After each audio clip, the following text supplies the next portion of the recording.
Welcome to my channel English with RH Mondal. Today I am going to discuss various rules of changing the mode of narration. আজকে আমি আলোচনা করব assertive সেন্টেন্সের narration change কীভাবে করতে হয়। So let's begin. Point number 1, rules of narration change. Assertive sentence reporting ভাব past টেন্সে থাকলে রিপোর্টেড স্পিচের ভার্বের টেন্সের কোনো পরিবর্তন হয় না। Example, the boy said I shall go to school now. The boy said that he would go to school then. এখানে said এই রিপোর্টিং ভাবটি পাস্ট টেন্সে আছে, সেই জন্য এখানে রিপোর্টেড স্পিচের ভার্বের টেন্সে পরিবর্তন হয়েছে। পয়েন্ট নাম্বার 2, রিপোর্টিং ভাব যদি প্রেজেন্ট টেন্স বা ফিউচার টেন্সে থাকে তবে রিপোর্টেড স্পিচের টেন্সের কোনো পরিবর্তন হবে না। Example, he says I like fish. Answer, he says that he likes fish. এখানে সেজ এটি প্রেজেন্ট টেন্সে আছে, এই জন্য ভার্বের টেন্সে কোনো পরিবর্তন হলো না। Example 2, he will say I am happy. He will say that he is happy.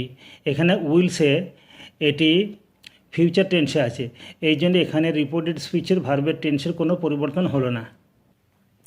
Point number 3, যদি রিপোর্টিং ভাবটি সেড থাকে তবে ইনডাইরেক্ট ন্যারেশনের ক্ষেত্রে সেড বসবে, কিন্তু সেডের পর যদি অবজেক্ট থাকে অর্থাৎ শ্রোতা উপস্থিত থাকে তাহলে সেডের পরিবর্তে টোল বসবে। সেডের পরিবর্তে অনেক সময় রিমার্ক বা স্টেটেড বসতে পারে। Example, he said I shall help you. Answer, he said that he would help me. এখানে সেডের পর কোনো শ্রোতা উপস্থিত নাই বা কোনো অবজেক্ট নাই, সেই জন্য সেডটা সেডই থেকে যাচ্ছে। আবার 2 নম্বর উদাহরণ, he said to the beggar I shall help you. Answer, he told the beggar that he would help হিম।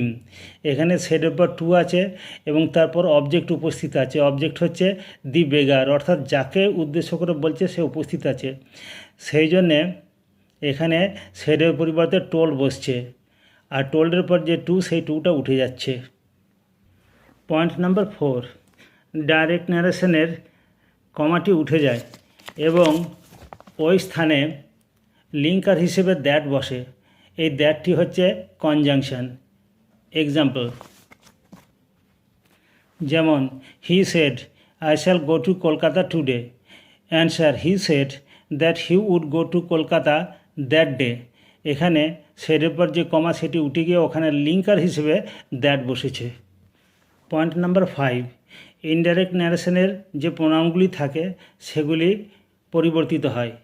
যেমন he said to the boy I shall help you. Answer, he told the boy that he would help him. এখানে I থেকে হি হয়েছে এবং you থেকে হিম হয়েছে।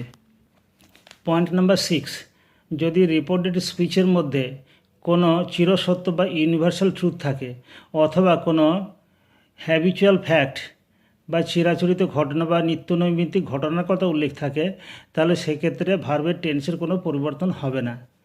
যেমন উদাহরণ, the teacher said the sun is a big ball of fire. এটা হচ্ছে একটা ইউনিভার্সাল ট্রুথ। অ্যান্সার হবে, the teacher said that the sun is a big ball of fire. এখানে ইজ থেকে ইজই হচ্ছে, ভার্বের টেন্সের কোনো পরিবর্তন হচ্ছে না। আর 2 নম্বর উদাহরণ হচ্ছে, my grandmother said I read the Ramayana every day. এটা হচ্ছে হ্যাবিচুয়াল ফ্যাক্ট, অর্থাৎ অভ্যাসগত ব্যাপার। এখানে উত্তর হবে, my grandmother said that she reads the Ramayana every day. এখানে রিড থেকে রিডসই থাকছে, অর্থাৎ প্রেজেন্ট টেন্সই থাকছে। Point number 7, more than one pronoun.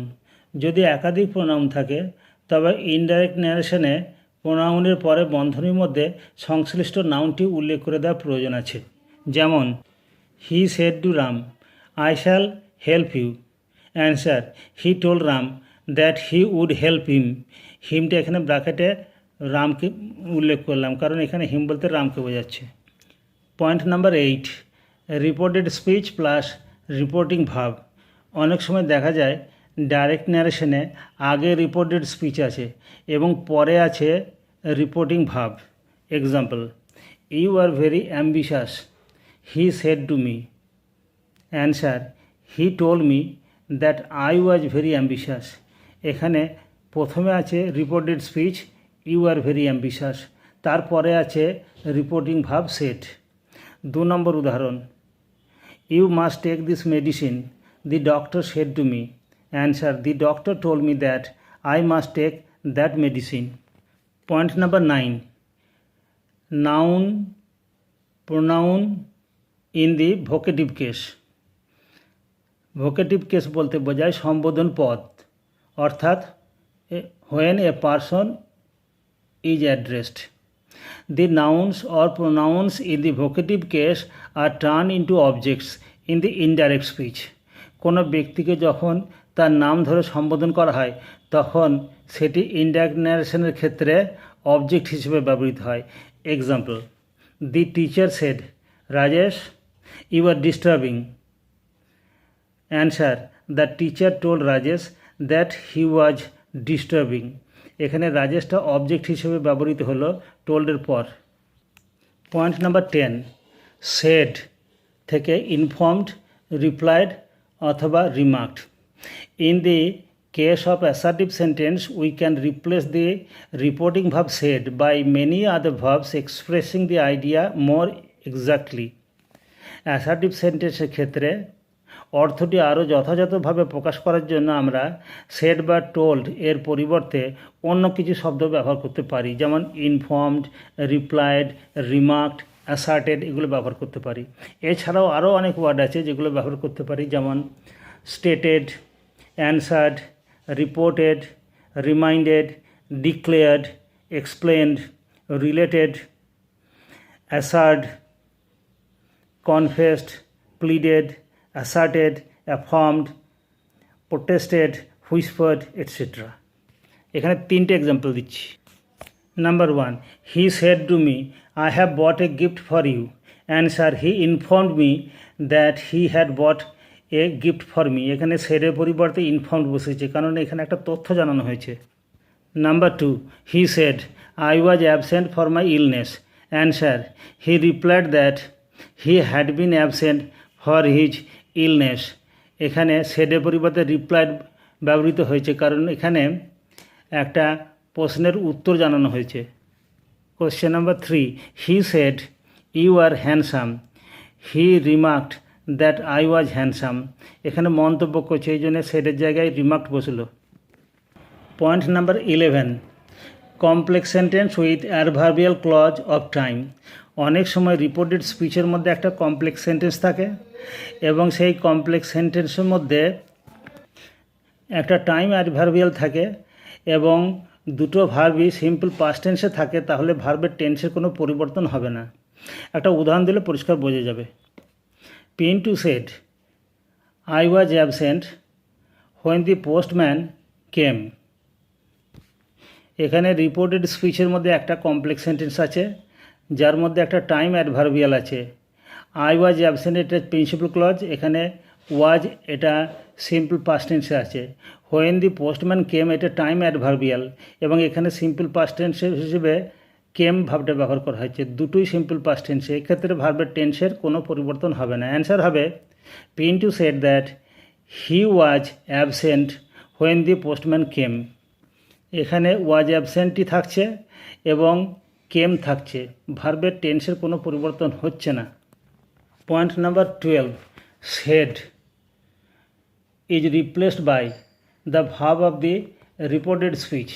অনেক সময় রিপোর্টিং ভার্ব সেড এর পরিবর্তে রিপোর্টেড স্পিচের মধ্যে যে ভার্বটি থাকে সেটি ব্যবহৃত হয়। Example, he said thank you. Answer, he thanked me. এখানে সেডটা সরে গিয়ে থ্যাঙ্ক বসলো। এই থ্যাঙ্ক ভার্বটা রিপোর্টেড স্পিচের মধ্যে ছিল, সেই থ্যাঙ্কটাকে সেডের পরিবর্তে ব্যবহার করা হলো। অন্য একটা উদাহরণ, he said I think you are clever. He thought that I was clever. Point number 13, স্যারের জায়গায় রেসপেক্টফুলি বসে। Example, he said sir I am oblige to you. Answer, he respectfully told that he was oblige to him. এখানে sir এর পরিবর্তে respectfully বসছে, কারণ এখানে শ্রদ্ধা সহকারে বোঝানোর জন্য স্যারটা ব্যবহৃত হয়েছে। Point number 14, addressing him as. অনেক সময় রিপোর্টেড স্পিচের মধ্যে কাউকে কিছু অ্যাড্রেস করা হয় তখন অ্যান্সার লেখার সময় এভাবে শুরু হবে, অ্যাড্রেসিং হিম অ্যাজ। উদাহরণ, the old man said to the boy, I want your help my son. এখানে মাই সান সম্বোধন করা হয়েছে। উত্তর হবে, addressing the boy as his son, the old man said that he wanted his help. Point number 15, change of tense in the reported speech.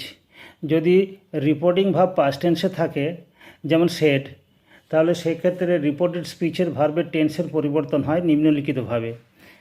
যেমন do বা does থাকলে did হয়, ডিড থাকলে হ্যাড গান থাকলে আনচেঞ্জ থাকবে। ইজ এম আর ডুইং হলে was were doing থাকলে হ্যাড বিন ডুইং থাকলে আনচেঞ্জড হবে। উইল বা শ্যাল ডু থাকলে উড ডু শুড ডু হবে।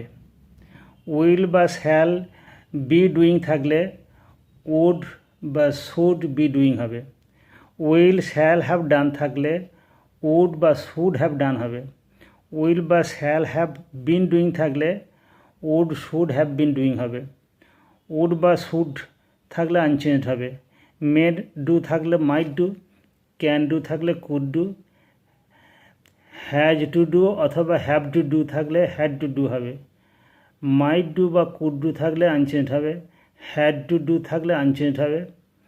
অট টু ডু হলে আনচেঞ্জ থাকবে। ইউজ টু ডু থাকলে আনচেঞ্জড হবে। হ্যাড বেটার থাকলে আনচেঞ্জড হবে। মাস্ট ডু থাকলে আনচেঞ্জড হবে। আজকের পাঠ তাহলে এখানেই শেষ করছি। এর পরের ভিডিওতে আমরা আলোচনা করব ইন্টারোগেটিভ সেন্টেন্স বা প্রশ্নবোধক বাক্যের নারেশন চেঞ্জ কীভাবে করতে হয়।